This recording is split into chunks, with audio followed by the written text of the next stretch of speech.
So this problem asks us to find the slope of a line that goes through 2 points. Well, I'm going to kind of use my own method instead of the slope formula. So let's give it a shot and see what you think. So the first thing we're going to do is plot these 2 points. Remember, your first number represents your x. Let me use a different color here. The first number represents x. The second number represents y. So here I've got -3, -1. So starting at 0, I'm going to go 1, 2, 3 negatives and 1 down, and I'm going to plot that point. The next thing I'm going to do is I'm going to go over 4 and down 5. So 1, 2, 3, 4, and then down 5. 1, 2, 3, 4, 5. And there's that point. Now, when I connect my dots, when I draw my line through my dots, the line is going down. So now I know my slope is negative. So that's a good start for us. We don't have to deal with signs now. We know it's negative. So here we go. We know m is negative. Now, the next thing you have to do is look at your change in y's over your change in x's. This is not difficult. Watch what I do. Just look at how far is it from -1 to 5. You got to -1 on the number line and you turn around and walk to -5, where would you be? You would be 4 units over. -1 to -5 is 4 units. Now, on the bottom is your run. So on your number line, again, you're thinking, I'm at -3.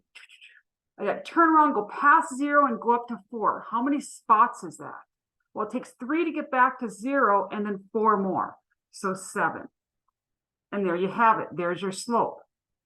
Now, if you prefer to use the formula, y2 minus y1 over x2 minus x1, you can use that. So I'll do this one with you real quickly, just to make sure in case you want to do that method. All right. So I'll say this is x1, y1, and this is x2, y2. So it's y2, -5, minus y1, which is -1. All over x2, which is 4, minus x1, which is -3. When you do that, remember what that double negative makes. The double negative makes a positive. So you got -5 plus 1 over 4 plus 3.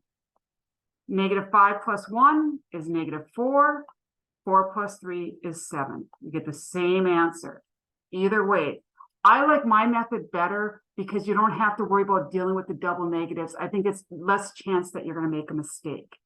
So let's do the next one. And you can just estimate where your points are at. You don't have to take a lot of time. I only graph the points so I know if the line's going up or down. So let's take a look at the next one. -5, 2. So 1, 2, 3, 4, 5, 2. About right there.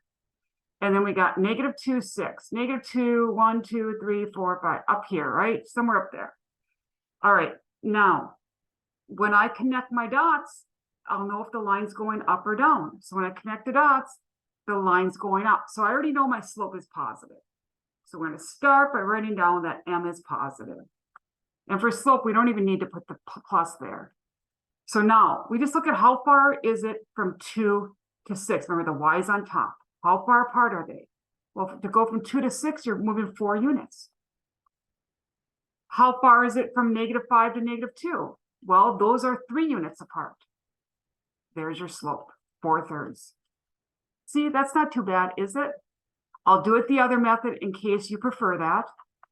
y2 minus y1 over x2 minus x1. Again, I'll call the first one x1, y1.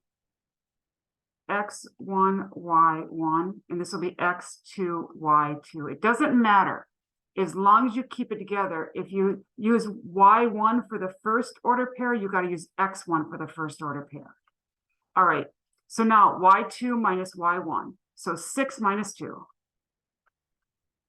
over x2, which is -2, minus -5. See all those signs there? You got to watch so you don't make a mistake if you're going to use that method. 6 minus 2 is 4. Then you got -2, a double negative here makes a positive.